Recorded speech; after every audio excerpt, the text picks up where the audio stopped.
Gloire à Dieu. Amen. Bienvenue dans la maison du Seigneur. Amen. Amen. Est-ce que vous avez la joie de vous retrouver ce matin dans la maison de votre Père? Amen. Et j'espère que vous avez passé une très bonne semaine. Amen. Parce que notre Christ, il est ressuscité, nous avons la vie éternelle en lui, nous sommes sauvés. Et je pense que nous devons vraiment nous rappeler toujours de ce sacrifice pour nous. Parce que grâce à son sacrifice, nous sommes sauvés et nous pouvons nous revoir dans les cieux peut-être après. Ok, du coup ce matin je vous invite, si vous avez la joie, à louer notre Père, à vous tenir debout pour que nous puissions le chanter ensemble.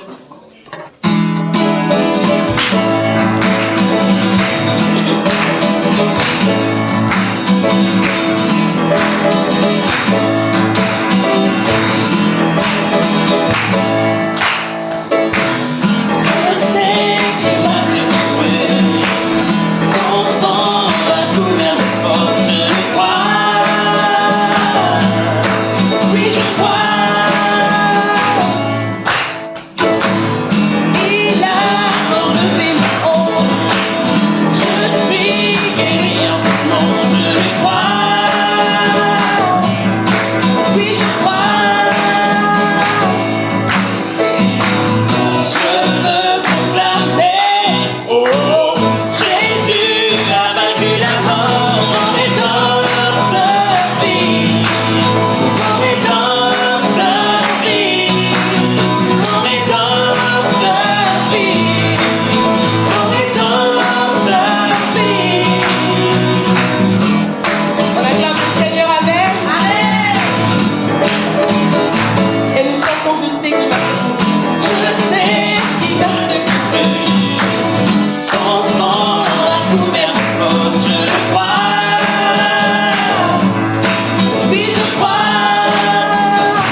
Oh mon âme, chante mon âme.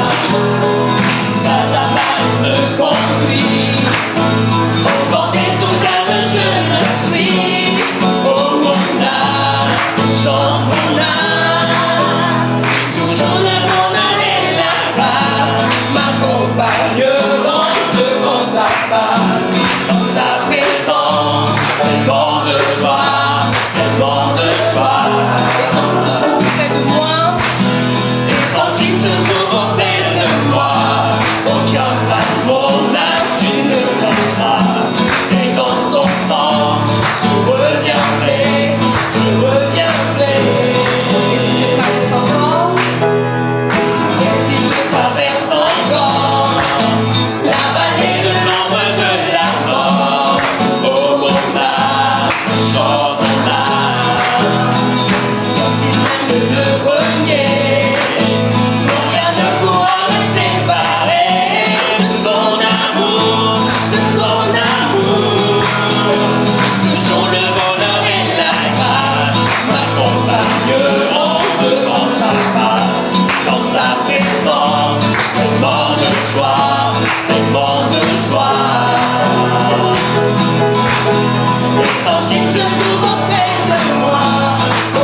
chante gloire et puissance, force et louange à l'agneau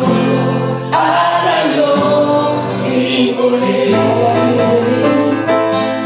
À l'agneau immolé.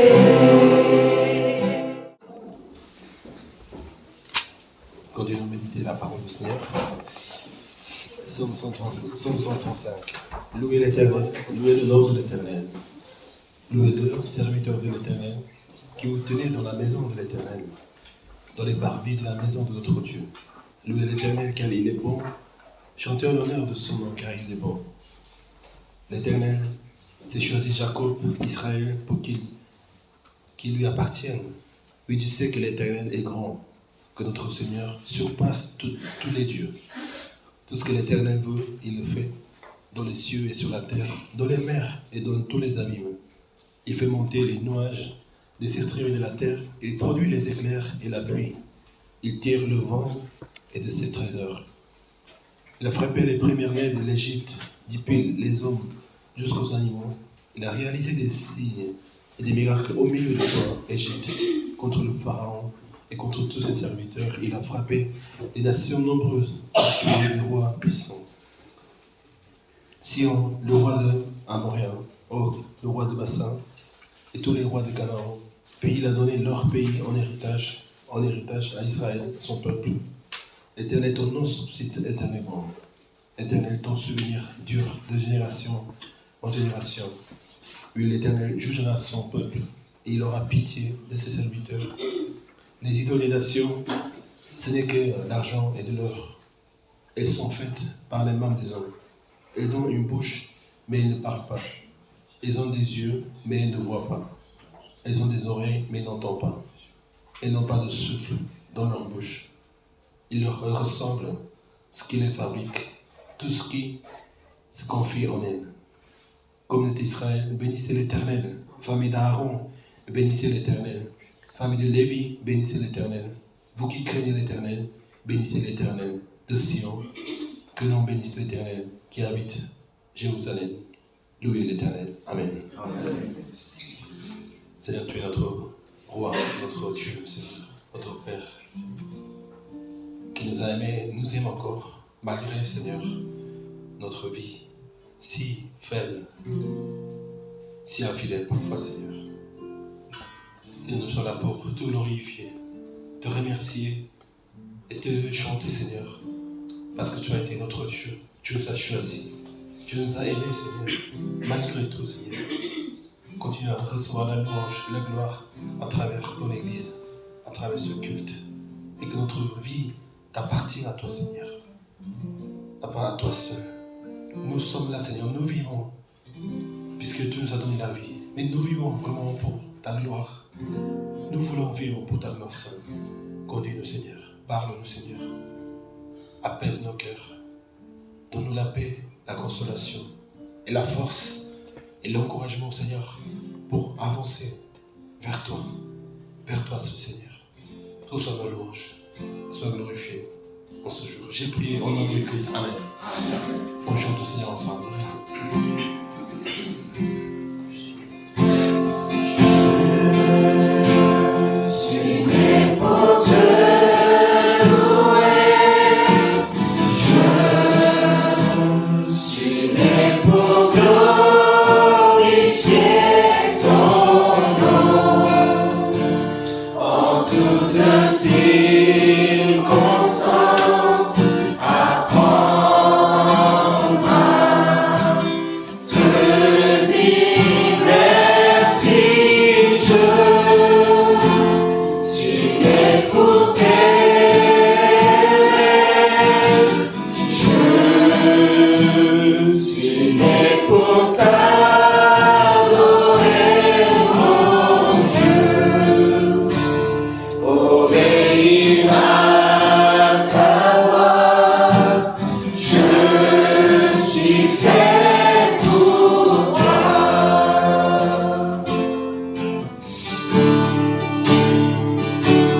nous as choisis.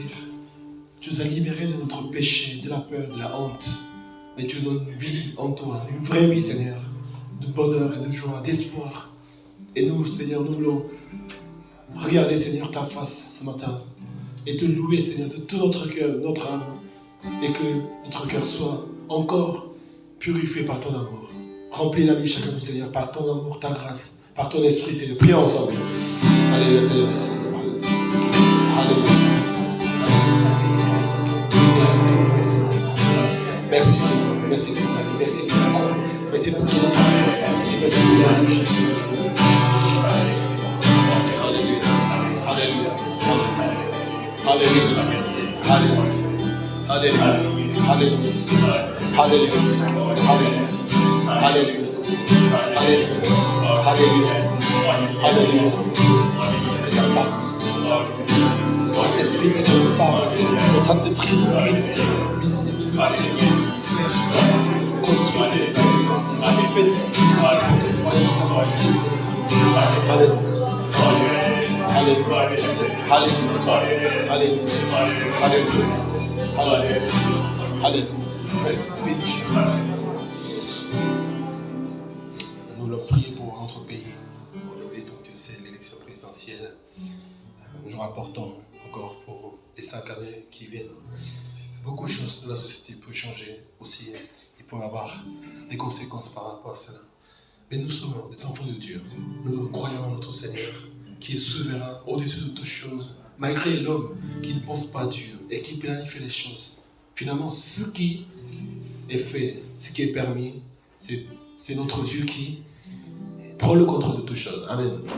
Notre rôle, c'est bien sûr d'être la lumière et le sel dans le monde, par nos actions, par nos vies, par notre confession, par notre façon d'être, dans notre profession, dans nos familles, et tout ce que nous sommes à être faits dans la vie de la société. Mais ce n'est pas cela qui va. Le Seigneur nous appelle. Nous demande de faire notre vie. Notre but, c'est de suivre le Seigneur Jésus-Christ. Amen.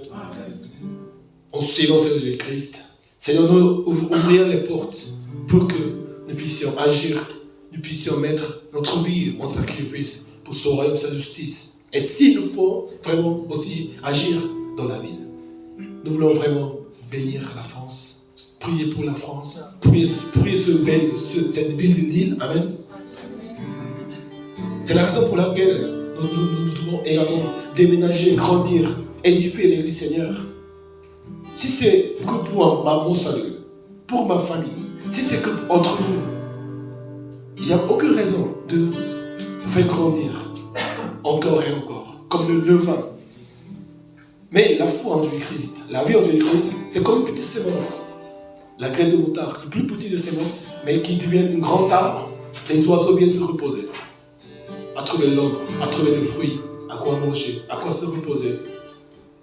Ça, c'est une image des églises du Seigneur. Les branches doivent grandir, doivent être visuelles, pour que le monde puisse voir que Jésus, notre Seigneur, il est vivant. Amen. Et de cette façon, nous allons agir dans la société. Nous allons agir au nom de Christ. Pas en mon nom, pas en ma personne, mais au nom de Jésus-Christ. En tant que corps de Christ, l'Église doit agir. Et ce jour, nous voulons prier au Seigneur. Seigneur, la France est à toi. Seigneur, protège, bénis, Seigneur, à travers que tes enfants puissent en ce pays agir et te glorifier. Gagner des âmes pour toi, Seigneur. Libérer les âmes, Seigneur, pour ta gloire, Seigneur. Seigneur, merci, Seigneur. Et continue à agir, Seigneur. Continue à bénir, Seigneur, la France et le monde entier. Prions ensemble. Bénissons. Alléluia. Alléluia. Alléluia. Alléluia. Alléluia. Alléluia. Alléluia. Alléluia. Alléluia. Alléluia.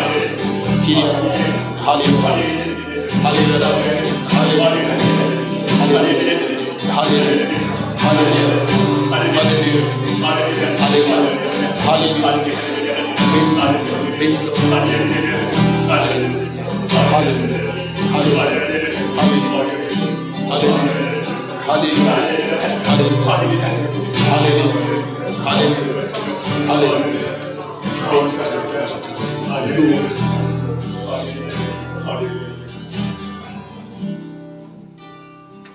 Nous le prions pour notre avenir.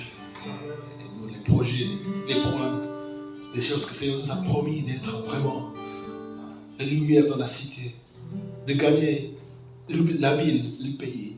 Un jour, dans cette église, il y aura des enfants, des acteurs, il doit y avoir des acteurs dans la société qui agissent pour annoncer l'évangile de Christ. Amen.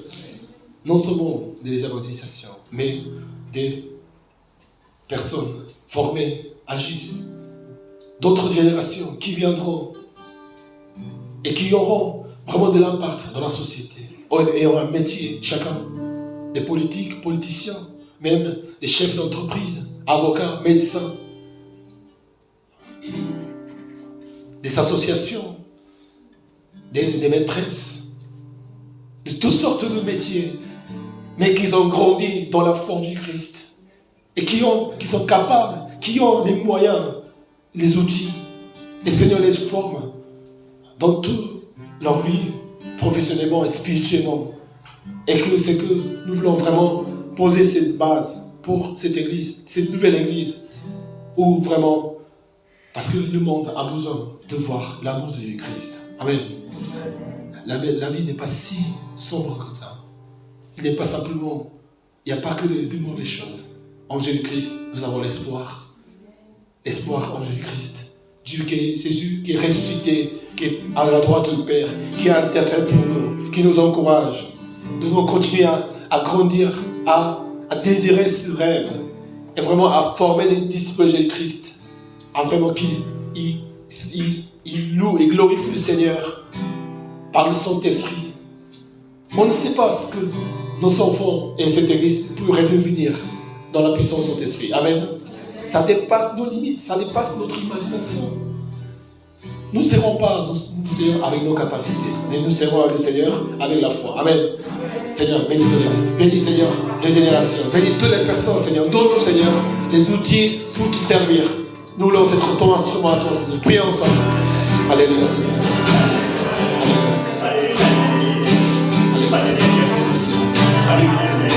Bénis Seigneur.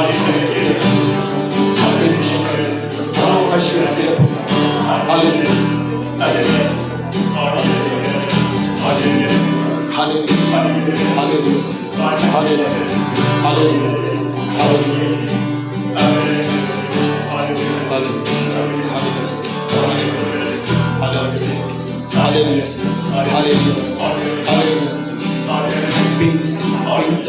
Bénis ta gloire, bénis le Fils, à travers les dons et les talents, tu nous donnes sur le plus ta gloire. Seigneur, bénis tes églises, bénis tes serviteurs, bénis tes frères et sœurs, Seigneur.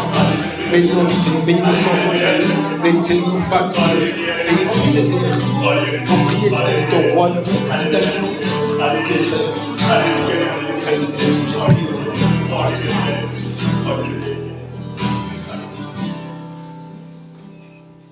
Seigneur, merci pour ta présence. Merci, Seigneur, pour nos présences devant toi. Bénis, Seigneur. Parle, Seigneur, à chacun de nous, à travers ta parole. Et encourage-nous, donne-nous la force, Seigneur, pour continuer à avancer. Merci de nous conduire chaque jour. Et encore conduire, Seigneur. Et tu nous conduiras, Seigneur. C'est toi qui conduis ton église. C'est toi notre chef, notre berger. Seigneur, merci. J'ai prié au nom de Christ. Amen. Alléluia. Faut dire les uns être bienvenus dans la maison du Seigneur.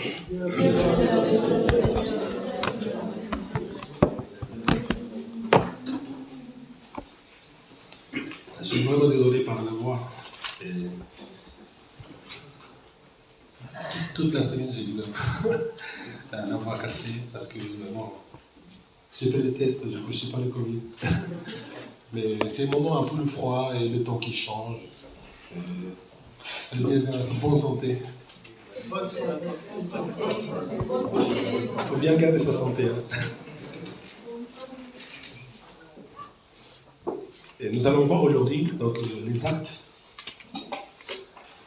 Déjà, voilà, le mois de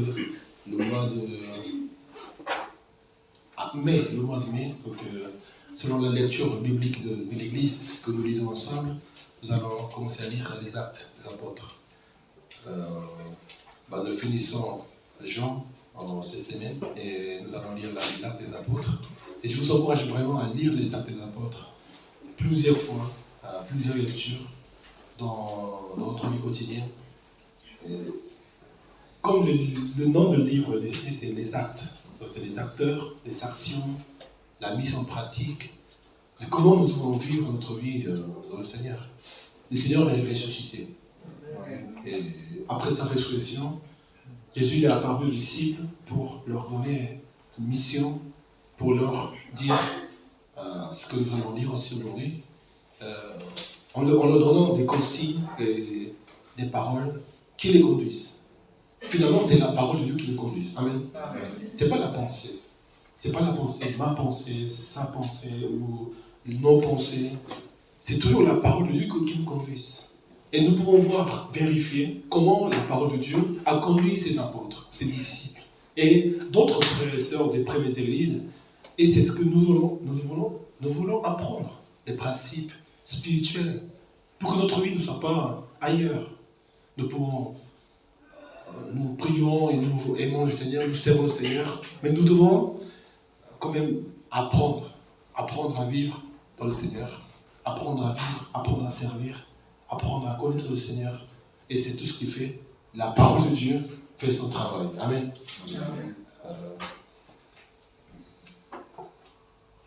Il faut aimer la parole de Dieu. Amen. Il ne faut pas la lire, il faut l'aimer. Quand on aime quelqu'un, vous aimez bien manger aussi. Quand on aime la nourriture, on aime la nourriture. On n'est pas fatigué, même on est fatigué, on voyage 100 km pour aller ce restaurant, ce repas. Moi, quand je pense à mon pays natal, mon pays où j'ai grandi, souvent c'est la Corée, ou c'est l'Argentine, ou quand on vient en France, la première chose qu'on pense, c'est la famille, bien sûr. Et après, c'est la nourriture. C'est pas le paysage, c'est beau aussi, mais cette nourriture que j'ai mangée quand j'étais petit, cette maison. Et on voit les émissions de télé, tellement des choses. Ah, ça, je connais le mot. La nourriture est tellement là, ça donne la joie, tout ça. Mais quand on lit la parole de Dieu, pour nous les chrétiens, c'est la vie même. Si on n'aime pas la parole de Dieu, si on le lit pour lire simplement, c'est pas de l'étude, c'est pas quelque chose, un devoir. Et c'est pas parce qu'on lit, il se passe quelque chose. Si on ne lit pas, on meurt. Amen. Amen. Si on ne lit pas, si on n'écoute pas la voix du Seigneur à travers la parole de Dieu, mais on reste dans notre imagination, notre fantaisie. Oui, Saint-Esprit m'a parlé. Mais quand on écoute Saint-Esprit m'a parlé, comment tu peux vraiment dire ça? Ça va être la parole de Dieu. Amen. Tout le monde peut dire tout ce qu'il veut. Saint-Esprit m'a dit ça, Dieu m'a donné ça dans le cœur. Oui, c'est bien, on doit accepter. Mais est-ce que ce n'est pas ton sentiment? Est-ce que ce n'est pas ton émotion? Est-ce que tu ne l'as pas vu ailleurs quelque part? C'est bien de regarder beaucoup de choses. Ça peut nous aider. Mais lisons la parole de Dieu. Amen. Amen. Sois toi-même la parole qui habite dans ta vie, pas dans la vie des autres personnes. Ça, c'est à eux. Ça leur concerne. C'est important. C'est leur témoignage. C'est leur confession. C'est leur vécu. Mais ce n'est pas ton vécu. Ce n'est pas mon vécu. Il faut que la parole de Dieu soit dans ma vie, dans mon quotidien, dans ce que je fais, dans ce que je mets en action, dans ce que je vis avec ma chair, ma pensée, mon âme et tout ce qui est en moi. Et la parole de Dieu nous suffit largement. Amen. C'est pour ça que le Seigneur nous donne la parole de Dieu aujourd'hui. Et avec cette parole de Dieu, notre vie suffit largement pour vraiment connaître le Seigneur et sanctifier nos vies et pour vivre dans le Seigneur. Il faut aimer, il n'y a pas de stratégie pour lire, il faut aimer. Il faut aimer. il faut penser à Dieu. Il faut penser à notre Sauveur. Il faut penser à sa vie. Il faut penser à ce que nous faisons. Et en lisant la parole de Dieu, en pensant aux frères et sœurs, en pensant à cette ville, ce pays, en pensant à tout ce que nous faisons dans la vie, nous lisons la parole de Dieu et Dieu commence à nous parler. Amen. Amen. Le Seigneur continue de nous parler à travers sa parole. Amen. Amen. Même si je n'ai pas la force de la voir. Et voilà. Nous voulons écouter la parole du Seigneur ensemble. Actes chapitre 9. Là, il faudrait que quelqu'un m'aide à lire la parole de Dieu. Je vois que Magid est en forme ce matin. J'espère. C'est Actes chapitre 9, de verset 1 à 30. Donc c'est un long passage et que vous connaissez certainement la conversion de l'apôtre Paul, Saül. Comment Saül il a rencontré Dieu. Incroyable, histoire impactante et qui a marqué sa vie et qui a tout changé en fait dans sa vie. Et nous voulons lire cette parole, méditer et écouter la voix du Saint-Esprit en lisant la parole de Dieu.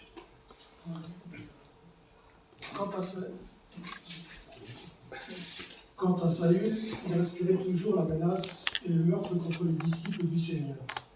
Il se rendit chez le grand prêtre et lui demanda des lettres pour les synagogues de Damas afin de pouvoir arrêter et amener à Jérusalem les partisans de cet enseignement qu'il trouverait, hommes ou femmes. Comme il était en chemin et qu'il approchait de Damas, tout à coup, une lumière qui venait du ciel resplendit autour de lui. Il tomba par terre et entendit une voix lui dire « Saül, Saül, pourquoi me persécutes-tu » Il répondit « Qui es-tu, Seigneur » Et le Seigneur dit « Moi, je suis Jésus, celui que tu persécutes. Lève-toi, entre dans la ville et on te dira ce que tu dois faire. » Les hommes qui l'accompagnaient s'arrêtèrent, muets de stupeur. Ils entendaient bien la voix, mais ils ne voyaient personne. Saül se releva de terre, malgré ses yeux ouverts, il ne voyait rien. On le prit par la main pour le conduire à Damas. Il resta 3 jours sans voir, et il ne mangea ni ne but rien. Or, il y avait à Damas un disciple du nom d'Ananias. Le Seigneur lui dit dans une vision, Ananias. Il répondit, me voici, Seigneur. Le Seigneur lui dit alors, lève-toi, va dans la rue qu'on appelle la droite et, dans la maison de Judas, demande un dénommé Saül de Tarse. En effet, il prit et il a vu en vision un homme appelé Ananias entrer et poser les mains sur lui afin qu'il retrouve la vue. Ananias répondit, Seigneur, j'ai appris de beaucoup tout le mal que cet homme a fait à tes saints à Jérusalem. Et il était si à plein pouvoir de la part des chefs des prêtres pour arrêter tous ceux qui font appel à toi. Mais le Seigneur lui dit, vas-y, car cet homme est un instrument que j'ai choisi pour faire connaître mon nom aux non-juifs, aux rois et aux Israélites. Je lui montrerai tout ce qu'il doit souffrir pour moi. Ananias partit. Une fois entré dans la maison, il posa les mains sur Saül en disant, Saül mon frère, le Seigneur, le Jésus, qui t'est apparu sur le chemin pour lequel tu venais, m'a envoyé pour que tu retrouves la vue et que tu sois rempli du Saint-Esprit. Aussitôt, il tomba comme des écailles de ses yeux, et il retrouva la vue. Il se leva et fut baptisé. Après avoir pris de la nourriture, il retrouva des forces. Il restera quelques jours avec les disciples qui étaient à Damas. Il se mit aussitôt à proclamer dans les synagogues que Jésus est le Fils de Dieu. Tous ceux qui l'entendaient étaient stupéfaits et disaient, n'est-ce pas l'homme qui persécutait à Jérusalem ceux qui font appel à ce nom-là et qui n'est-il pas venu ici pour les arrêter et les conduire devant les chefs des prêtres? Cependant, Saül se fortifiait de plus en plus et il confondait les Juifs qui habitaient à Damas en démontrant que Jésus est le Messie. Au bout d'un certain temps, les Juifs se concertèrent pour le supprimer. Mais leur complot parvint à la connaissance de Saül. On gardait les portes jour et nuit afin de pouvoir le tuer. Cependant, une nuit, les disciples le prirent et le descendirent par le long de la muraille, assis dans une corbeille. Arrivé à Jérusalem, Saül essaya de se joindre aux disciples, mais tous avaient peur de lui, car ils ne croyaient pas qu'il était un disciple. Alors Barnabas le prit avec lui, le conduisit avec les apôtres, et lui raconta comment, sur le chemin, Saül avait vu le Seigneur qui lui avait parlé, avec quelle assurance il avait prêché à Damas au nom de Jésus. Seul aller et venir avec ceux dans Jérusalem et s'exprimer en toute assurance au nom du Seigneur. Il parlait aussi discuter avec les hellénistes, mais ceux qui cherchaient à le supprimer. L'ayant appris, les frères l'emmenèrent à Césarée et le firent partir pour Tarse. Merci. Amen. Donc le titre de cette méditation, c'est Acte de conduite. Nous savons que Jésus, donc c'est notre Seigneur, il est mort et le troisième jour, il est ressuscité. Il apparaît à ses disciples en Matthieu chapitre 28 et aussi dans d'autres évangiles, Luc, même Marc, et il leur dit, faites de toutes les nations des disciples, baptisez-les au nom de Père, de Fils, de Saint-Esprit, et enseignez-leur à mettre en pratique tout ce que je vous ai prescrit, et moi je serai avec vous tous les jours jusqu'à la fin du monde. Donc ça veut dire que les disciples maintenant, ils ont reçu une mission. Si on est chrétien, on est enfant de Dieu, on vit dans sa vie avec une mission précise. C'est de faire de toutes les nations des disciples. C'est pas simplement de dire j'ai une religion ou confesser, mais l'idée c'est de faire des disciples au nom du Seigneur, en les baptisant et en les enseignant.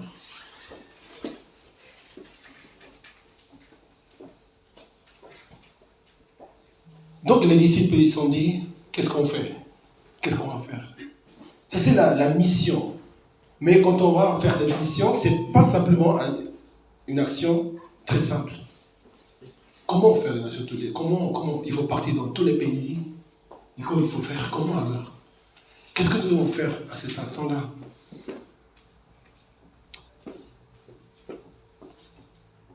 En Actes chapitre 1, donc après sa résurrection et son ascension, et à la droite du Père, les disciples, au lieu de partir, au lieu de dire on va faire des disciples, mais ils ne savaient pas comment faire. Comment faire des disciples? Eux-mêmes, ils ne sont pas encore des disciples du Christ. Ils n'ont pas encore compris vraiment la notion d'être disciple du Christ. Nous pouvons voir à travers les récits des évangiles, ils discutent, ils débattent, ils commencent à se demander qui est le plus grand. Ils ne comprennent pas les paraboles du Christ. Ils n'ont pas encore compris que Jésus était ressuscité. Non seulement quand Jésus est apparu devant eux, touché ma main, touché mon côte. Là, ils ont compris qu'il est ressuscité. Mais avant, ils ne croyaient pas. Ils ont du mal encore à croire. Mais ils ont vu Jésus-Christ, donc ils étaient dans la joie. Ils ont vu monter Jésus-Christ sous les nuages. Amen. Ils l'ont vu à eux-mêmes. Ils l'ont touché, ils l'ont mangé avec eux. Quand Jésus est mangé avec eux, ils se sont dit, oui, c'est le Seigneur. Mais comment faire des disciples de Jésus-Christ alors? C'est quoi faire des disciples? C'est la question que je voulais vous poser ce matin. Parce que c'est l'essentiel de la vie chrétienne. Faites des disciples de Jésus-Christ dans l'Église. Ça, c'est la mission de tous les chrétiens. Amen. Amen.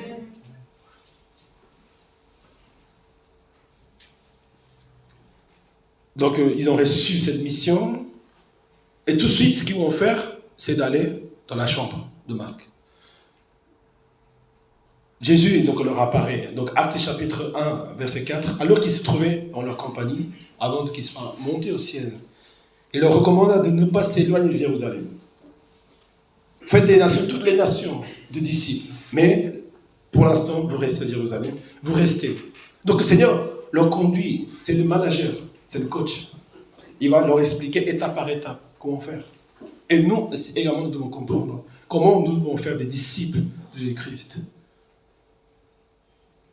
Parce que c'est la mission qui compte pour nous. C'est là pour cela que nous sommes là aujourd'hui. C'est là pour cela que le Seigneur nous appelle.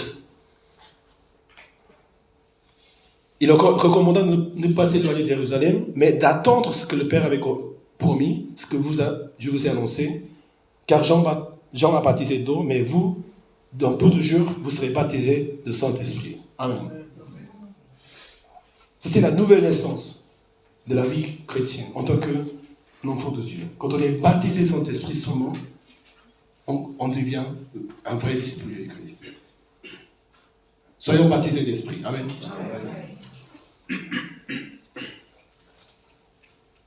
Tout ce que nous faisons à l'église, les enseignements, les partages, les services, notre communion fraternelle, notre joie de partager les choses, ça vise une seule chose finalement. C'est que toutes les personnes qui viennent à cette église, ils sont baptisés de son esprit. Amen. Ils sont libérés. Ils deviennent forts, puissants, forts, capables d'aimer Dieu, s'aimer soi-même, aimer les autres, de comprendre la parole de Dieu, écouter la voix du Seigneur. Est-ce que vous écoutez la voix du Seigneur? Son esprit nous parle chaque jour, dans tout ce que nous faisons. Même si on ne veut pas, si tu restes dans le Seigneur, tu sais que c'est le Seigneur qui te parle. Ce n'est pas un mystère. Tous les chrétiens, nous avons le privilège de dire Père, priez tous les matins, priez au Seigneur. On ne vit pas tout seul, on ne vit pas simplement avec la famille. On vit tous notre vie dans le Seigneur. Nous devons écouter la voix de Dieu. Amen. Qu'est-ce que le Seigneur t'a dit ce matin? Qu'est-ce que le Seigneur t'a dit hier? Qu'est-ce que le Seigneur t'a dit avant-hier? Dans la semaine? Il faut ouvrir nos oreilles. Il faut ouvrir notre cœur. Seigneur, parle-moi. Seigneur, je veux entendre ta voix. Mais si on bouche les oreilles et on part dans tous les sens, on ne pourra pas écouter. Pour cela que le Seigneur nous donne cette manière de prier, d'aimer et de désirer vraiment que le Seigneur nous parle. Et des miracles apparaissent, des changements apparaissent, des choses incroyables arrivent dans notre vie. Le culte aussi, c'est un moment d'écouter la parole de Dieu, la voix du Seigneur. Amen. À travers un serviteur. Non seulement le culte, dans le culte personnel, dans la lecture de la Bible, dans les partages avec des frères et sœurs. Donc, on sait que quand on vient voir avec un frère et sœur, on ne vient pas simplement voir mon frère que j'aime autant. Mais à travers ces rencontres, je veux écouter la voix du Seigneur. Amen. Et le Seigneur parle à travers les frères et sœurs. Des fois, le Seigneur parle même avec le monde, avec les choses qu'on voit. Mais ce n'est pas toujours précis. Mais ce qui se partage à l'église, c'est absolument important. Donc, nous devons avoir chacun de nous, dire, nos réunions ici à l'église, ce n'est pas simplement ma réunion avec quelqu'un d'autre. On doit respecter que Dieu est présent. Amen. Donc, on ne fait pas n'importe quoi. On ne dit pas n'importe quoi. On ne fait pas n'importe quoi parce qu'on est des frères et sœurs. C'est vrai. Allez-y, Nante, tu n'es pas n'importe qui.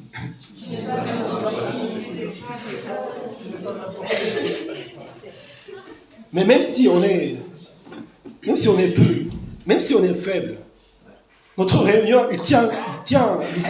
On est bien ici parce que Dieu est là parmi nous. Amen. Je ne sais pas devant Cathy ou devant Magie. Dieu est là. Amen. Pour cela que nos vies, nos communions est différent à ce qu'on vit dans le monde. Le Seigneur leur dit, mais recevez une puissance lorsque son esprit viendra sur vous, et vous serez mes témoins à Jérusalem, dans toute la Judée, dans la Samarie, jusqu'aux extrémités de la terre. Encore, le Seigneur leur dit, d'abord, pour être fait des disciples dans le monde, dans toutes les nations, ce que vous devez faire, c'est de recevoir le Saint-Esprit. Amen. La première étape, la chose qui commence tout, la chose qui nous permet de rentrer dans ce ministère, dans ces missions, c'est de recevoir le Saint-Esprit. Il persévérait donc et au jour de Pentecôte, le Saint-Esprit s'est manifesté dans ces chambres. Ils ont commencé à parler en langue, de vraies langues étrangères. Hein. C'est pas simplement. Il y a 12 sortes de dons de langue. Les dons sénosolie, donc en grec, et glossalie. Glossalie, c'est des sons. C'est la plupart des gens qui ont, moi-même, je parle avec des 4-5 sons différents, donc on commence à exprimer, mais on sait ce qu'on dit. Hein. On peut l'arrêter quand on veut. Donc quand on prie en langue. Pour ne pas trop se concentrer aux paroles, aux mots, parce que nous voulons nous laisser, vraiment nous exprimer devant Dieu. Donc c'est une façon de l'exprimer dans la prière. Mais l'autre sorte de dons, c'était des dons exacts, étrangères, comme nous parlons. Parce que je commence à parler l'anglais quand je prie, et ça existe. Moi-même, je n'ai pas vu, mais j'entends, et même dans les actes, ils ont commencé à parler dans les langues étrangères différentes. Que symboliquement, ça signifie, maintenant, l'évangile, ça va étendre les limites. C'est l'ouverture de l'évangile, non seulement pour les juifs, mais pour tous les païens, tous les non-juifs. Et c'est ce qui se passe avec l'apôtre Paul, l'apôtre Pierre, et aussi ensuite. Et jusqu'à aujourd'hui, l'évangile est arrivé au monde entier. Amen.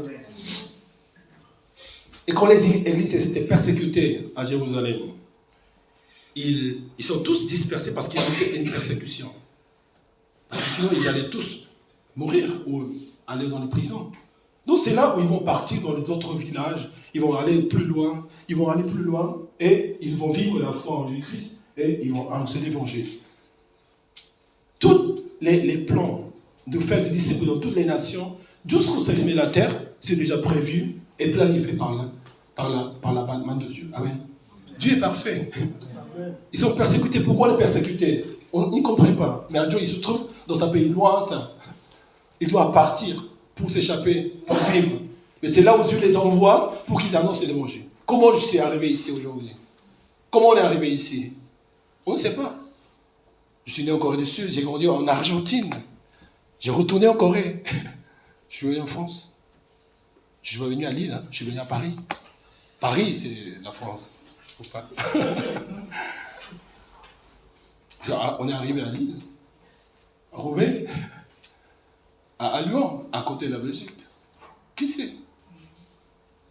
C'est peu importe la circonstance où tu es amené à vivre dans un certain endroit. Mais le but, c'est que tu es là pour la terre sur la terre que le Seigneur t'appelle pour faire des disciples de Jésus-Christ. Amen. Et la vie change. La vie prend une valeur incroyable. Nous sommes des missionnaires. Allez, tu es un missionnaire. Quelqu'un qui a une mission dans un pays étrange, dans un pays lointain. Ce n'est pas nous qui choisissons. Ce n'est pas la terre qui compte finalement. Il ne faut pas que tout le monde dise je peux partir. Non, c'est Dieu qui fait. C'est Dieu qui conduit. C'est Dieu qui appelle. Même si je suis d'ici, je suis dans ma ville, on doit garder ce cœur de missionnaire. Parce qu'on est des missionnaires. Toujours prêt à obéir à Dieu. De rester ou appeler, à partir, envoyer. Notre église va envoyer des missionnaires. Amen. Ce n'est pas parce que nous planifions. Les choses vont arriver. L'église quittera sur le local un jour. Amen. Ce n'est pas parce que nous voulons. Même on essaye, on n'arrive pas en ce moment, c'est foutu. Mais un jour, on va recevoir une lettre propriétaire. Vous devez quitter. Souvent ça arrive. Hein. Souvent ça arrive que le propriétaire, il vous dit, vous devez quitter pour X raison. Tu n'as pas de choix. Tu quittes. Et c'est là où le Seigneur conduit. Amen. Amen. Nous désirons, et nous devons le faire. Non seulement attendre la main de Dieu, mais tout ça se concorde. On ne sait pas comment ça fonctionne. Le temps de Dieu, la façon de Dieu, mais dans la volonté de servir le Seigneur et d'obéir à sa voix, de faire de meilleur de nous-mêmes chaque jour, le Seigneur conduit les choses à son temps. Amen. Amen. Nous faisons confiance au Seigneur. Et comment ça se passe? Ils ont reçu le Saint-Esprit. Donc ça y est, maintenant on va partir à Jérusalem, à Rome, en Asie, en Judée, dans tous les pays, on va faire des disciples. Non.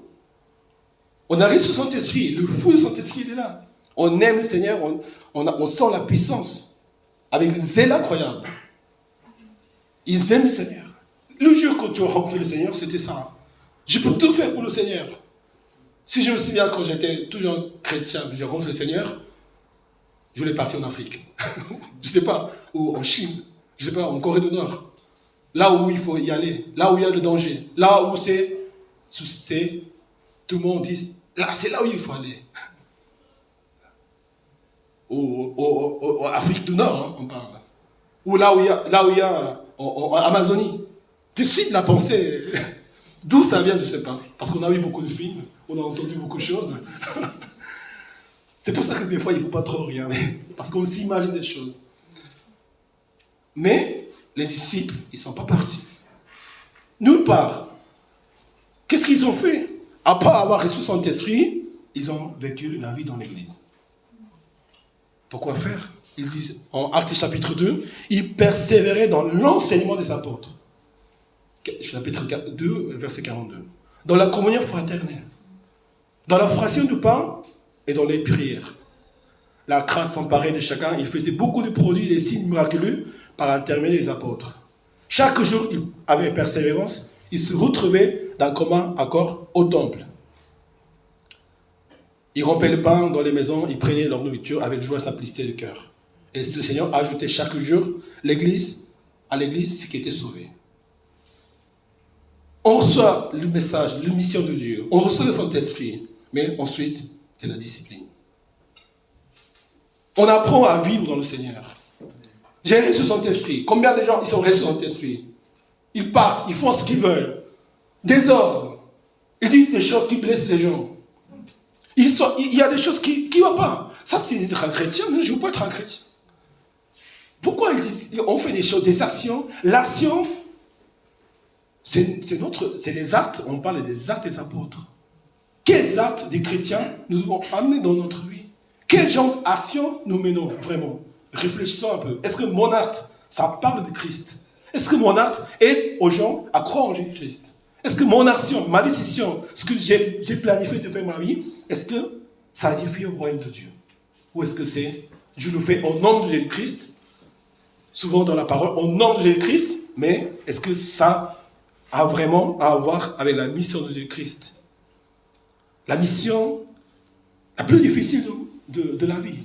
Fais les disciples du Christ. Changez les vies, changez la pensée de quelqu'un, changez la vie des hommes et des femmes. C'est le travail du Seigneur. Mais à travers ses serviteurs, à travers les chrétiens. Mais en ayant cette vie, d'abord, ils sont dans l'enseignement des apôtres. Ils s'apprennent à vivre la parole de Dieu. Ils s'apprennent à partager l'évangile. Ils s'apprennent la parole de Dieu, finalement. Ils s'apprennent la parole de Dieu. C'est quoi la prière? C'est qui Jésus-Christ? La Trinité, le péché, le sacrifice, les consacrations. On ne peut pas simplement, avec nos instances et nos expériences personnelles, dire ça c'est ça, ça c'est ça. La prière, ça va être comme ça. La consacration, c'est ça. L'évaluation, c'est ça. La parole de Dieu, c'est ça. Est-ce que tu es certain que tu connais les choses vraiment? Mais moi, j'apprends chaque jour. Mais tout au long de notre vie, nous devons apprendre à vivre dans le Seigneur. Amen. Amen. Ça, c'est l'appel que Dieu les a donné. La discipline, la présence, l'organisation, chaque jour avec persévérance. La persévérance, c'est l'essentiel de la discipline. Si on ne persévère pas, on ne peut pas apprendre une discipline. Mes enfants, ils font des instruments. L'accordéon, le violoncelle. Un jour, ils voulaient faire la guitare, piano. Je vous ai dit au conservatoire, après une année d'instrument, ma fille, je n'ai pas dit ma fille, un de mes enfants, la personne, elle veut changer l'instrument. La directrice, elle s'étonne, elle est choquée. Comment elle va changer l'instrument? Bon, parce qu'elle n'est pas trop s'entraîner, ou peut-être c'est difficile pour elle. Moi, je ne change pas l'instrument comme ça. Moi, j'étais choqué. Il ne faut pas. Il faut persévérer. On n'a pas encore essayé. On n'a pas encore s'est mis vraiment, et tu dis déjà que ça ne va pas. C'est la discipline qui nous amène à la discipline. C'est la discipline qui nous fait vivre et comprendre les choses. Les disciples, alors, les apôtres, ils sont persévérés. On ne fait pas ce qu'on veut. Le Saint-Esprit nous libère. C'est comme le vent, n'est-ce pas, le Saint-Esprit. Le Saint-Esprit est tout dans la force, mais dans l'ordre. Et c'est l'ordre qui encadre cette force du Saint-Esprit pour que ne fasse pas n'importe quoi, n'importe comment, mais on commence à faire dans l'ordre. Ils se réunissent au temple avec un commun accord. À telle heure, on se réunit. Viens, on fait ça. Il faut faire le repas. Qui va faire? On s'organise. Ce sont les ministères, les tâches. Les tâches, les ministères, n'importe qui peut le faire. Mais celui qui le fait, on sait que ça nous met dans la discipline. Et si on n'a pas cette discipline, on ne peut pas devenir des disciples. D'abord, il faut devenir disciple de Christ pour faire des disciples. Et c'est les disciplines que Seigneur nous enseigne. On doit se réveiller, on doit être présent, on doit se préparer, on doit préparer à l'avance. Si on veut que l'Église avance, l'événement avance, il y a quelqu'un qui doit fermer la porte. Quelqu'un qui doit ranger toutes les choses. On ne vient pas simplement et on s'en va. Celui qui pense à la discipline, c'est de dire, ça c'est ma tâche, ça c'est ma responsabilité. Et la discipline va avec cette responsabilité. Celui qui se sent responsable, il va le faire. Il se réveille à 4 heures du matin.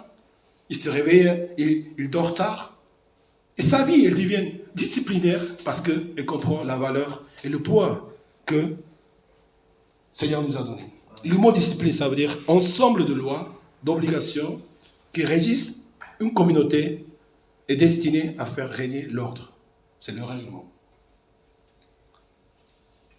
Donc, la discipline, ça se vit dans la communauté même, dans la définition. Dans l'Église, tout ce que nous faisons ici, c'est d'apprendre à être discipliné dans le Seigneur. Amen. Ce sont d'autres définitions de la discipline, règles de conduite communes aux membres d'un corps, d'une collectivité, obéissance à cette règle.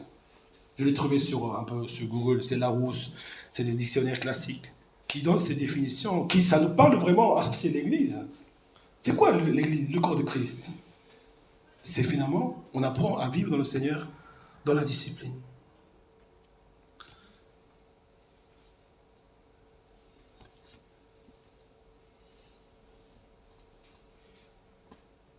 Donc, j'avais mis aujourd'hui, la fiche. On essaie toujours de donner un message avec Joséphine. Donc, le gouvernail, c'est des choses qui va conduire. C'est quelqu'un qui tient le gouvernail pour conduire le grand bateau ou le navire. Et ici, vous voyez, les rayons des femmes, le forfait, le phare, sage, face, c'est nouveau, cerf-volant. C'est le groupe des enfants. Que tous les 5e samedi, nous sommes réunis ici pour animer les enfants, pour nous amuser avec les enfants, pour voler avec les enfants, mais toujours attachés à Dieu. On ne s'envole pas n'importe où, mais on reste attaché à Dieu, mais dans la liberté, on s'amuse, et la créativité, et toutes ces choses-là. Pourquoi toutes ces choses? Le Seigneur nous l'a donné à l'Église. Parce qu'on apprend la discipline. C'est pour apprendre à servir.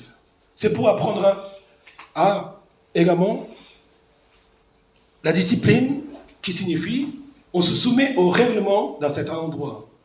C'est-à-dire on doit savoir se soumettre aux règles, au règlement. Et il doit y avoir des règlements dans l'Église, dans la vie des chrétiens. Sinon, ça devient un marché, ça devient un bazar.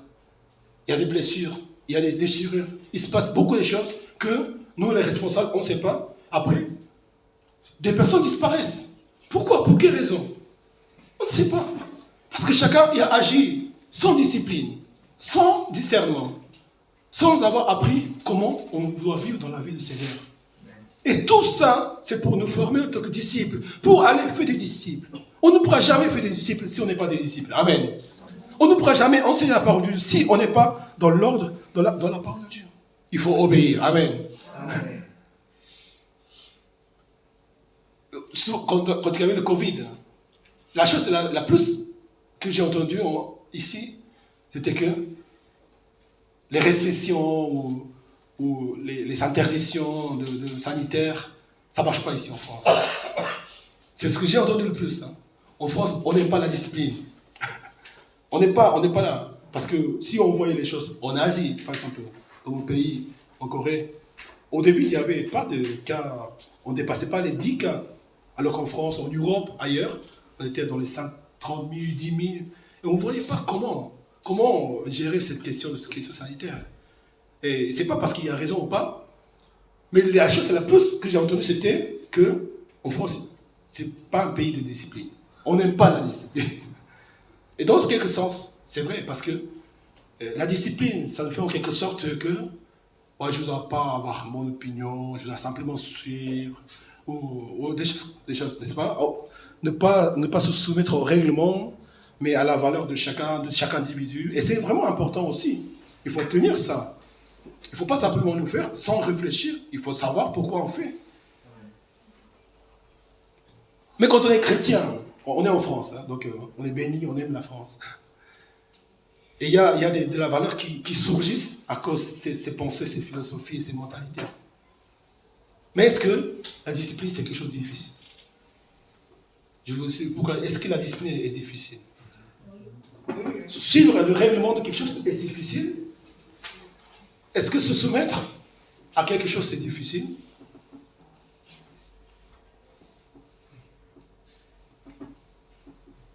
Quand on entend parler de certains frères ou je sais pas, on entend souvent de parler. Hein.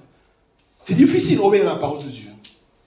Je n'ai pas entendu ici, hein, mais j'ai entendu ailleurs. Il ne faut pas trop entendre les choses, les gens. Ça nous fait mal, ça nous met la confusion. C'est difficile d'obéir à la parole de Dieu. C'est difficile à se soumettre. Vraiment. C'est difficile pour vous. S'il y a une chose la plus facile dans le monde, dans sa vie, c'est d'obéir à la parole de Dieu. Amen.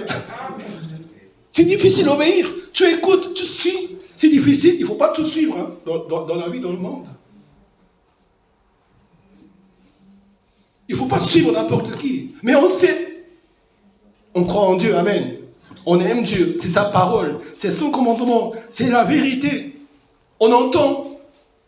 C'est sa discipline. Et on dit, non, j'ai du mal à suivre. C'est trop difficile à obéir. Excuse-moi, c'est difficile à comprendre.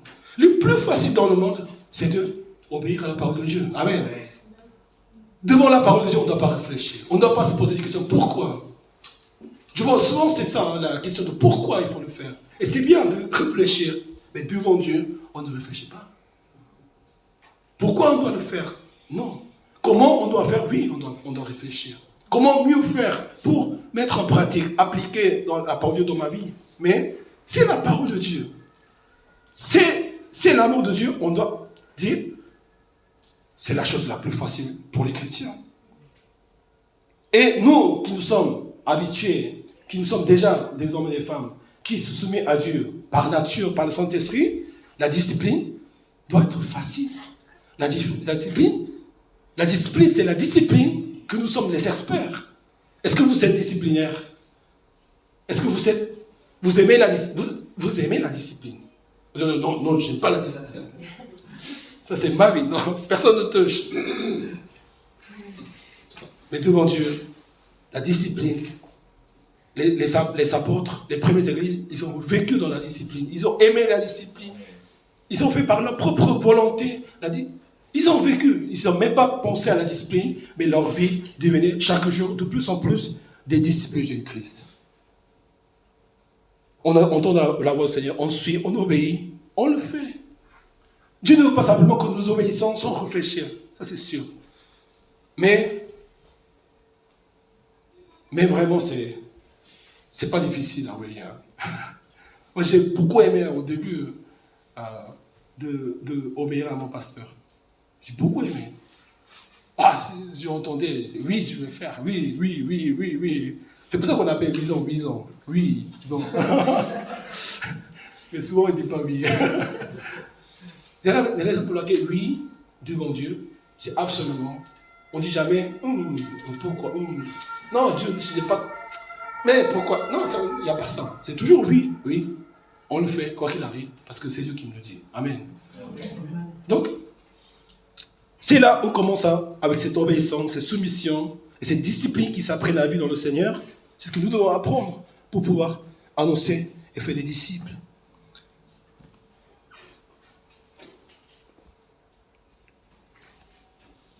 Dans cet acte de conduire, pourquoi j'ai appelé acte de conduire?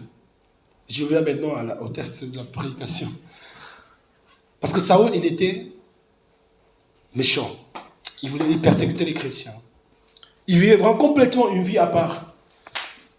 Il allait jusqu'à Damas, non seulement à Jérusalem, c'est à 362 km de Jérusalem. Aujourd'hui, en voiture, c'est rapide. Mais à cette époque, c'est loin.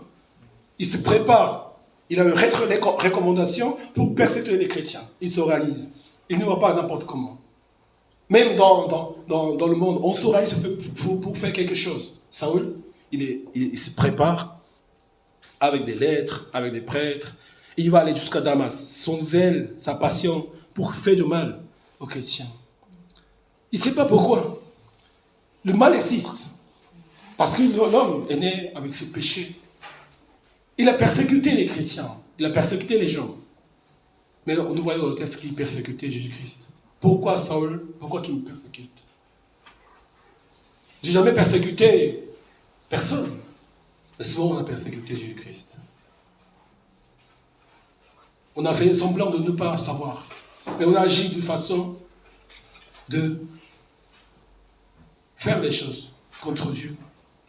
Et c'est ce que Saül, il faisait expressivement dans sa passion.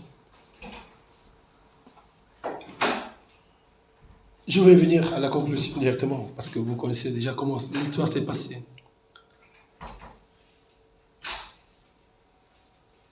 Saül il va vers Damas, et Jésus lui apparaît en personne et lui parle.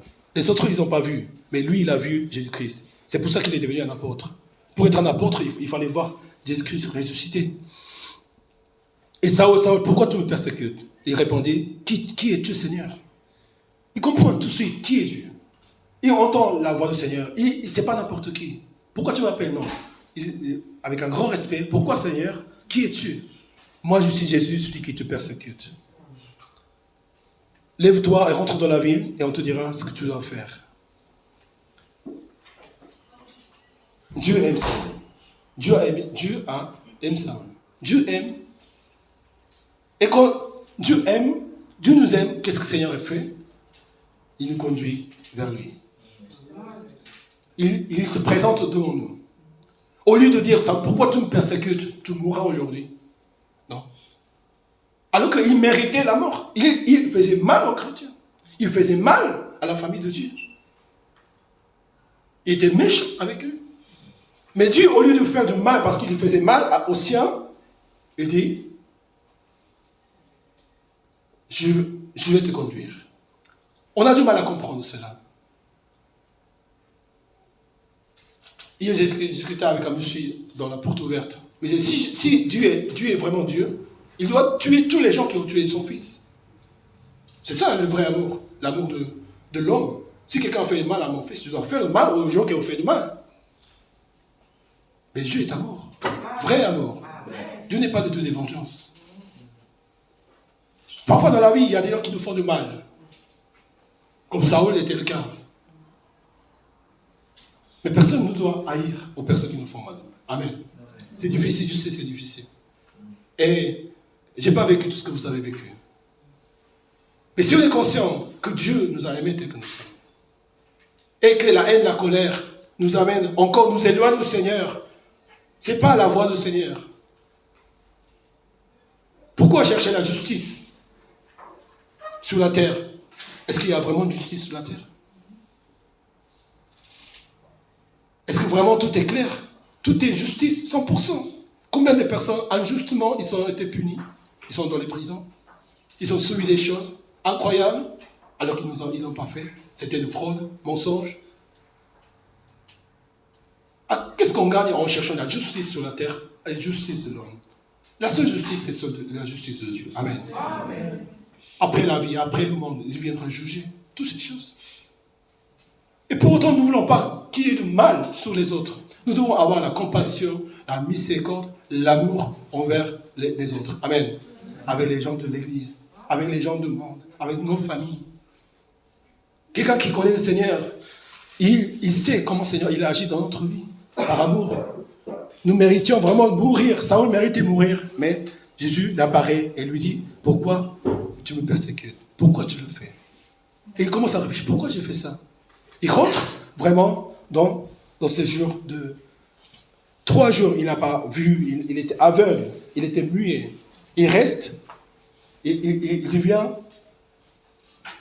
une personne. Qu'est-ce que tu peux faire si tu ne peux pas parler, si tu ne peux pas voir? Vers où tu vas y aller? On peut voir la main de Dieu, d'abord pour rencontrer le Seigneur, pour comprendre notre vie, l'essentiel, et combien de méchanceté il y a en nous, combien je ne méritais pas l'amour de Dieu, combien je suis mauvais en moi-même, j'ai le péché. Il faut que ça arrive à ce stade où tu ne penses pas pour toi-même. Il est aveugle, il est muet. Il faut se couper de tout. Il faut se couper du monde, il faut se couper des gens.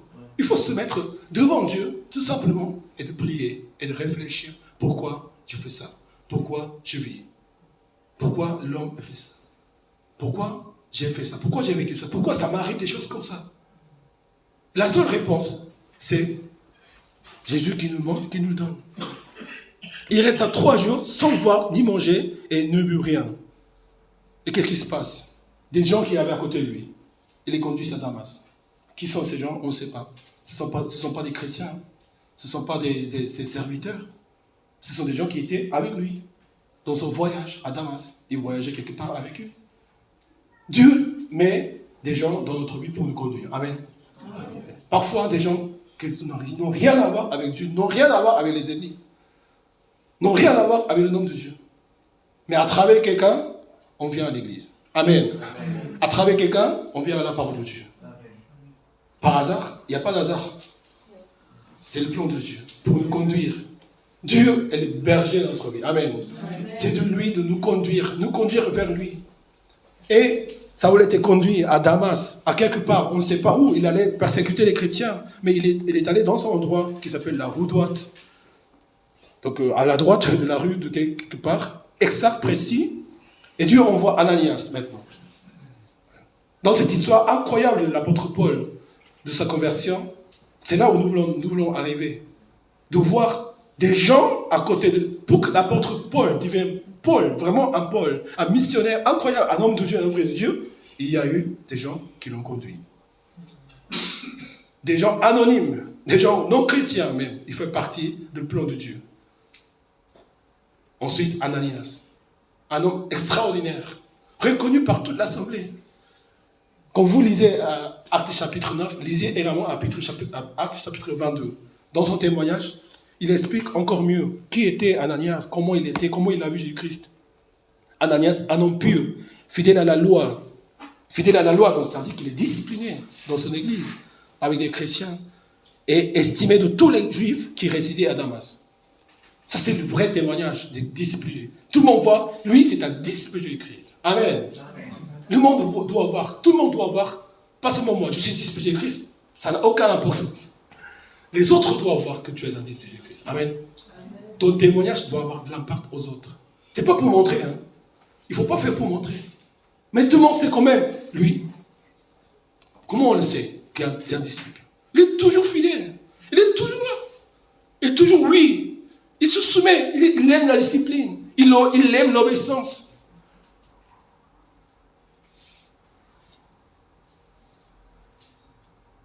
Et c'est Ananias qui va venir pour imposer la main sur lui et pour prier pour lui, pour qu'il ouvre les yeux et pour le baptiser.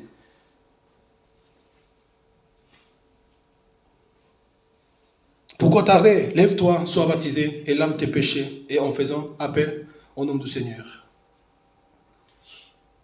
Pendant ces 3 jours d'aveuglement, et de ne pas manger, ne pas parler, ne pas être avec d'autres personnes, il est tout seul, vraiment en se repentant devant Dieu de ses péchés, en réfléchissant pourquoi j'ai persécuté Jésus-Christ. Dieu envoie comme un homme de Dieu, Ananias, pour le faire vivre. Il mange, il prend la force, il commence à parler de Dieu, il commence à prêcher, il commence à témoigner. Et les gens, ils sont là. Pourquoi cet homme fait ça? D'abord, Ananias, il dit, non, Dieu, lui, c'est un homme méchant. Il va faire de mal à tes enfants. Mais qu'est-ce que Dieu lui dit? Il sera un instrument pour ma gloire. Amen. Amen. Souvent notre pensée de dire non, cette personne ça ne marchera pas. Non, cette personne ça ne marche pas. Non, c'est impossible. Même s'il n'est pas méchant, on dit non, parce que c'est pas mon goût, c'est pas mon style, non, sa façon d'être est différente. Mais là, on peut voir qu'Ananias, c'est quelqu'un de discipliné, parce qu'il dit, Dieu dit, va prier pour lui, va le rencontrer. Au début, c'est naturellement, il va dire, c'est Saoul quand même, il est réputé dans tout le pays qui est méchant. Mais Ananias, tout de suite, il obéit. Amen. Amen. Nos réactions ne doivent pas durer longtemps. Notre pensée, notre discernement ne doit pas durer longtemps. Il faut obéir et faire l'ordre au Seigneur.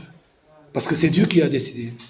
Cet homme est un instrument que j'ai choisi pour faire connaître mon nom aux non-juifs, aux rois et aux Israélites. Ananias, tout de suite, il part. Il prie pour lui et il ouvre les yeux. Il reste quelques jours à Damas avec ses disciples. Qu'est-ce qu'il fait? Il apprend à vivre en tant que chrétien. Tout le monde doit apprendre. Même l'apôtre Paul doit apprendre à vivre dans la communauté. Comment prêcher, comment parler. Et quand les Juifs ils ont entendu à Damas Ils voulaient le faire tuer.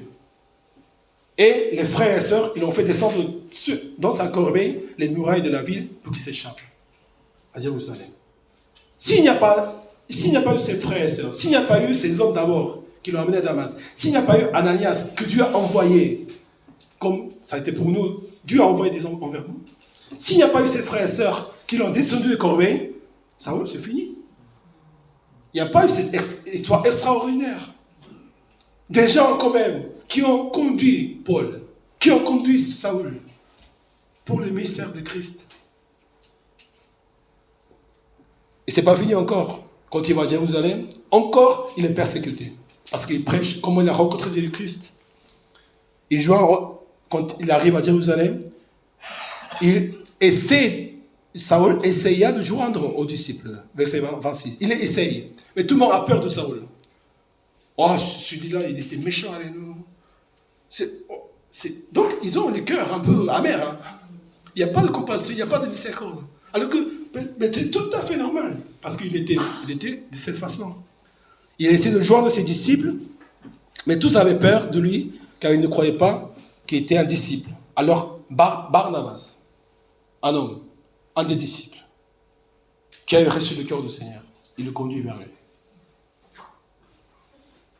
Il conduit vers les disciples pour que Saül devienne un de leurs, comme un frère. Ananias, quand il est allé voir Saül, qu'est-ce qu'il lui a dit? Oh mon frère Saül, oh mon frère Saül. Avec amour, avec compassion, avec miséricorde.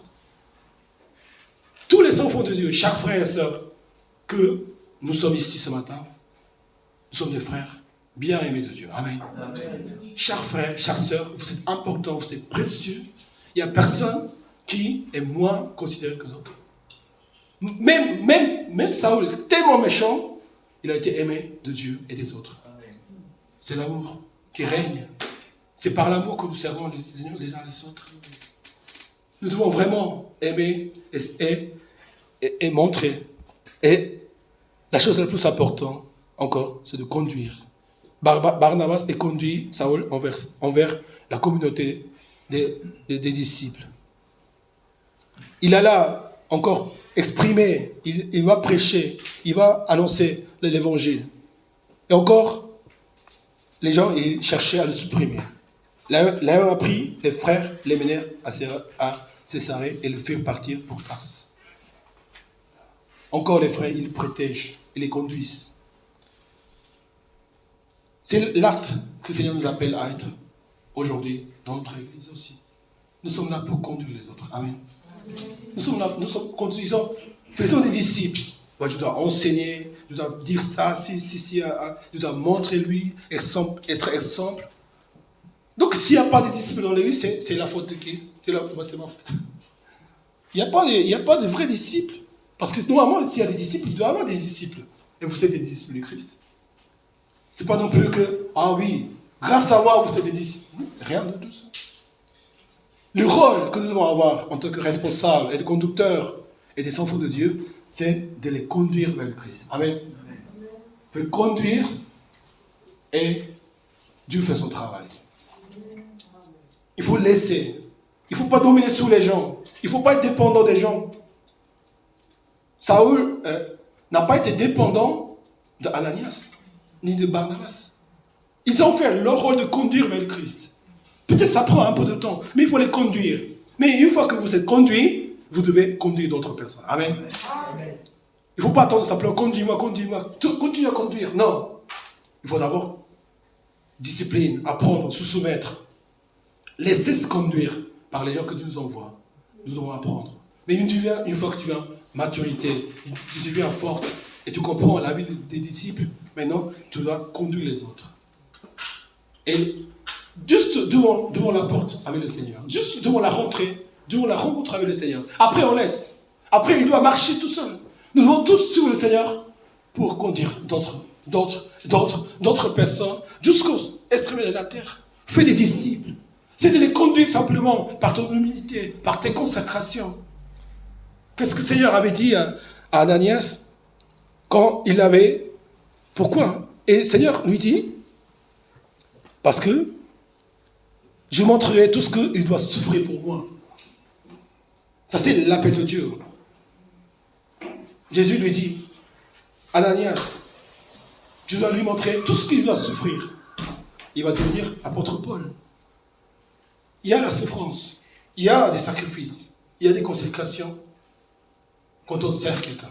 Conduire quelqu'un, un acte, conduire. Tous ces noms que nous voyons ici, c'est pour conduire les gens vers le Christ. Le forfait, le phare, le face, les femmes, les sages. En évangélisant, nous conduisons les gens vers l'église, les cerfs-volants pour les enfants. On n'est pas les maîtres de quelqu'un, on n'est pas enseignant de quelqu'un. Qu'est-ce que je peux enseigner aux autres? Mais je peux conduire. Je peux les conduire envers le Christ. Cette église doit être une église qui conduit vers le Christ. Ne pas imposer nos forces, nos connaissances. Ça, finalement, c'est l'orgueil. Et c'est le Seigneur qui nous apprend à travers ces paroles. Et mettons en pratique, conduisons les personnes, nos frères et sœurs. Et aussi toutes les personnes que Dieu nous envoie vers le Seigneur. Amen. Prions ensemble. Dans le chapitre 10, le chapitre proche, d'après, c'est Pierre maintenant. Dieu lui montre une vision à l'intérieur d'un objet. Il y avait des animaux interdits à manger, des quadrupèdes, des reptiles de terre, des oiseaux du ciel. Lève-toi, Pierre, et tue et mange. Pierre dit non, certainement pas, car je n'ai pas rien à manger de souillé ni d'impur. Souvent on dit, non, je ne peux pas conduire ces gens-là. Non, il est pas bien, j'aime pas, non, il ne m'écoute pas, il ne suit pas. Non, c'est comme Pierre, il refuse l'appel de Dieu. Tu veux être disciple de Christ? Tu veux vraiment relever le Seigneur? Il faut conduire les gens. Même si tu aimes, tu n'aimes pas. Ça, c'est une question après. D'abord, parce que c'est l'ordre du Seigneur. Nous nous soumettons à lui. Et pour les conduire, comment? Avec beaucoup d'humilité. En étant avec la personne. En accompagnant. En vivant ensemble. En partageant.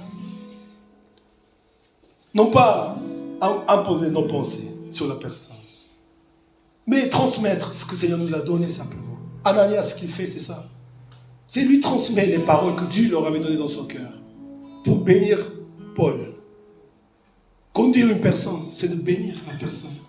Pour qu'il vraiment ait une vie dans le Seigneur. Amen. La différence, il va y avoir. Les malentendements, il va y avoir. La désobéissance, il va y avoir. Peut-être, ils ne vont pas vraiment. Et ça, c'est l'Église. Ça, c'est la façon que nous devons faire des disciples de Christ. En les conduisant vers lui. En vivant la parole de Dieu ensemble. Avec l'enseignement des apôtres. Avec la communion fraternelle. Partager le pain. La prière. Tout ce que les disciples, ils ont fait pour faire des disciples. Nous voulons demander à Dieu, Seigneur, merci pour m'avoir conduit, Seigneur. Merci de m'avoir envoyé des hommes et des femmes dans ma vie qui m'ont conduit vers toi, Seigneur. Et c'est pour cela qu'aujourd'hui je suis là. Mais maintenant, une fois que j'ai reçu le Saint-Esprit, une fois que nous savons ce que nous devons faire, nous ne vivons pas la vie pour vivre simplement, pour faire de l'argent, pour faire quelque chose. Nous ne sommes pas dans l'église pour montrer qui je suis, donc en quoi je suis capable. Pour que les gens ils m'honorent, ils m'aiment, on s'aime, pour qu'on passe du temps joyeux simplement. Mais aussi, c'est quoi vraiment la joie qui nous rend la joie? Quand quelqu'un il vient au Christ, quand quelqu'un il se baptise au nom du Père, de Fils, Saint-Esprit, quand quelqu'un il voit le Christ vraiment, il reçoit le message, il reçoit la mission et il devient aussi un conducteur. Soyons les conducteurs de son église. Amen. Les conducteurs qui conduisent. Amen. On parlait ce matin avec la voiture. Quelqu'un qui conduit, qui a le volant dans sa main. La voiture qui nous permet de voyager, de déplacer. Mais si le conducteur, il a un mauvais comportement, il fait de son téléphone, il ne fait pas attention, il peut faire beaucoup de catastrophes, de mal avec sa voiture. Il peut tuer les gens, il peut se tuer lui-même. et sa compagnon. Donc c'est pas une conduite très très légère. Hein. J'ai mes enfants dans ma voiture. J'ai mes frères dans ma voiture. Et si je conduis de n'importe quelle façon, je vais mettre non seulement ma vie, la vie qui sont avec moi, mes frères et sœurs, mais aussi la vie des autres qui n'ont rien à voir avec moi, qui sont dans la rue, qui se promènent, qui sont dans leur vie. Mais ça arrive souvent, ces choses. Ils se font renverser par des voitures, par des inconnus. Dieu nous apprend à la discipline. Amen. Comment conduire sa vie, comment parler, comment se conduire dans l'église. Des choses qu'on doit faire, on ne doit pas faire. Absolument pas faire. Il y a des choses absolument pas faire. Impossible de faire quand on conduit les personnes. L'alcool interdit, téléphone interdit, sans la ceinture interdit. Dans la vie spirituelle, nous devons apprendre des choses que nous ne devons jamais faire pour conduire les personnes. Seigneur, conduis-nous, Seigneur. Aide-nous à conduire les autres. Prions ensemble.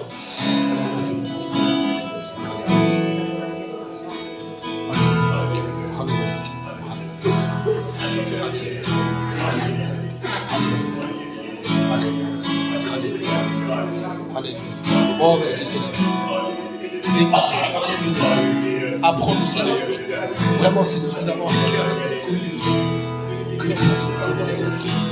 Alléluia. Alléluia. Alléluia. Alléluia. Alléluia. Je veux que tu me conduises, Seigneur. Alléluia.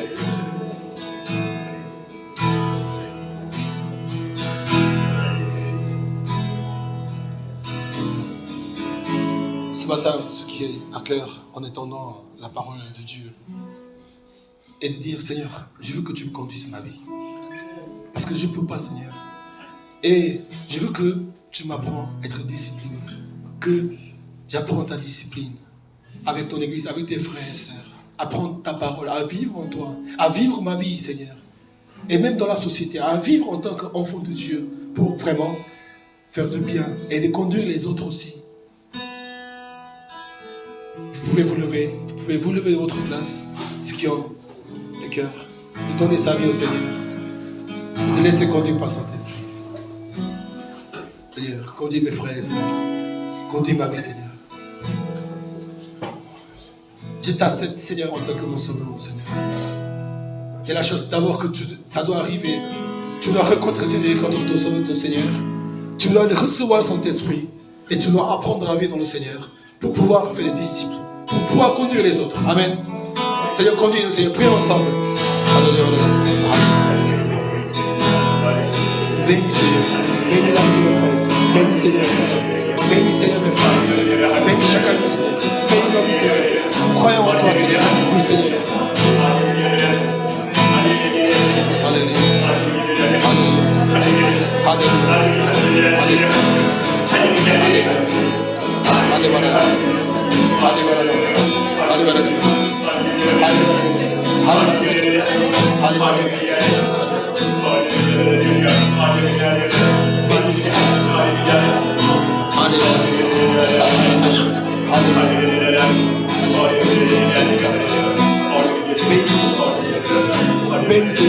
Bénis mon frère, bénis mon frère, bénis le conduit, protège, fortifie, merci.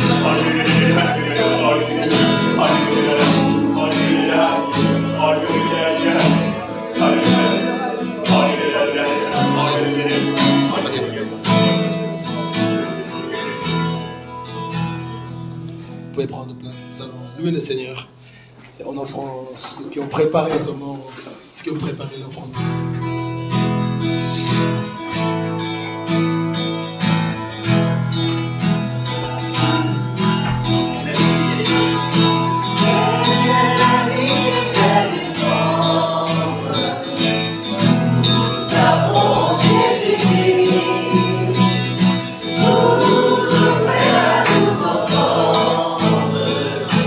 Avec on a notre vie.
Alléluia.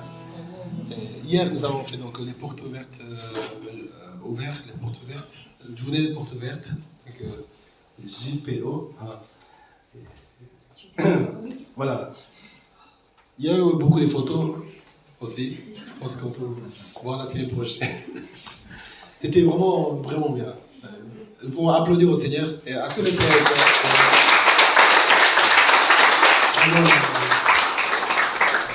Les chants qu'on chantait devant l'église, c'était incroyable. Moi, je partais chercher ma voiture à 150 mètres ici, on l'entendait toujours.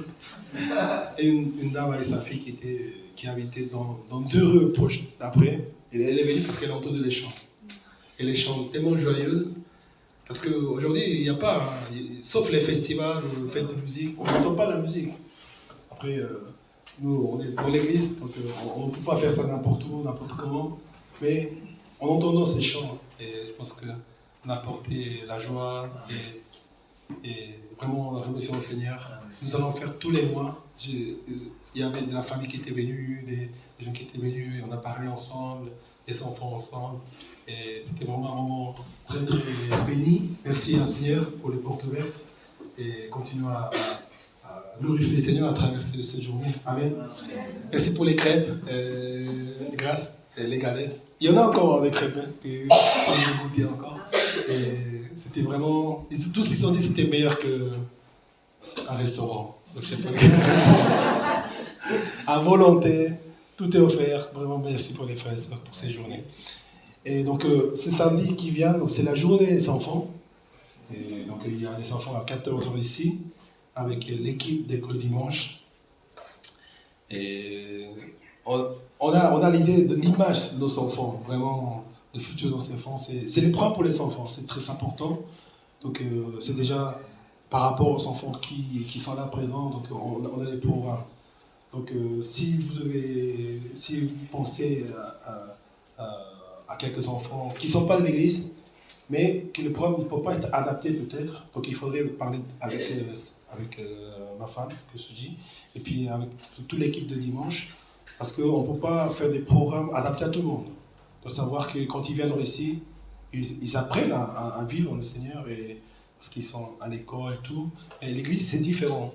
Donc il y a cet amour, il y a nous apprendre aussi à suivre les animatrices et tout ça. Donc ça fait quelque chose de très très bien pour les enfants, pour leur formation de chrétiens, même s'ils n'ont pas encore la foi comme nous parlons, mais c'est là où ça commence, la conscience, la pensée, les choses qu'on dit ici, et on prie beaucoup pour ça. Nous avons beaucoup prié pour nos enfants, amen, pour notre futur, et les futures générations, ce sont les sémences.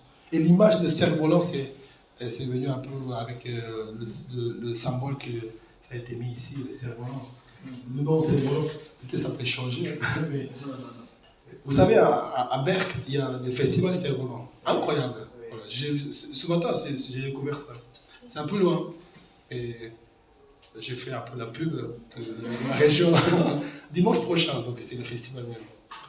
Et c'est un peu loin d'ici, Berck, mais les cerfs-volants, incroyables. Et on peut voir la liberté, quand on voit les cerfs-volants, la liberté, la joie, les couleurs, dans le ciel.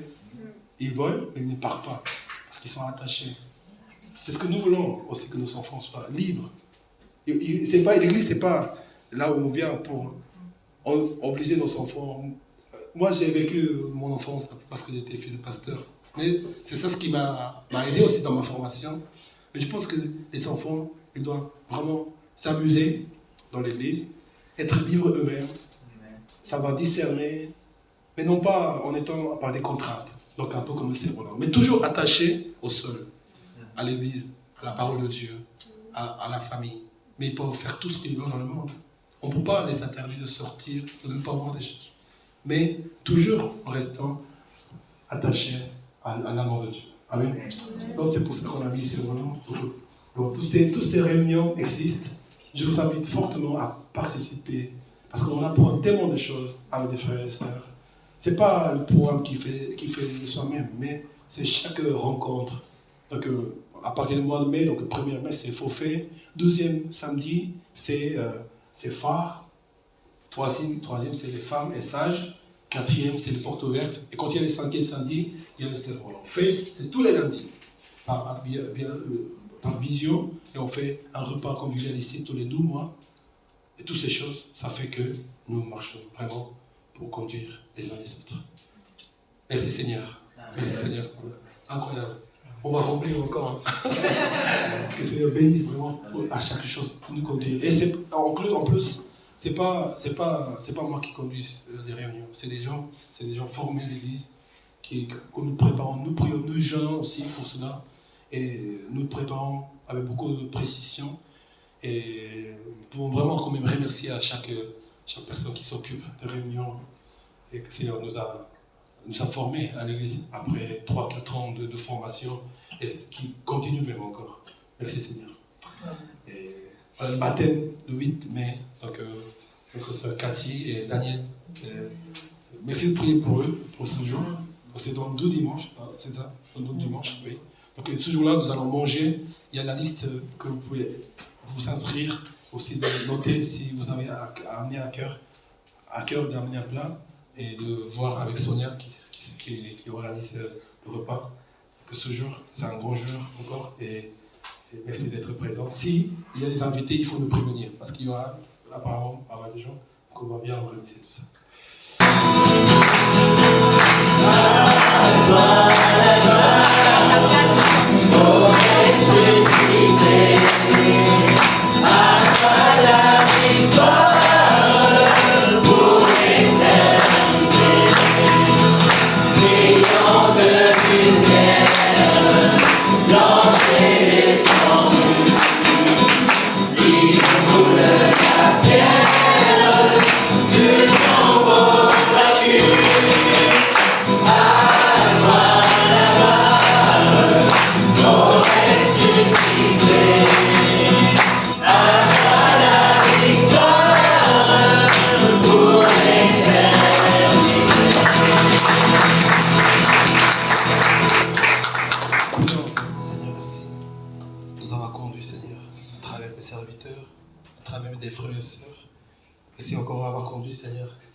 Ce matin dans ta maison, Seigneur, que tu lui parles, tu lui consoles, tu lui fortifies, Seigneur.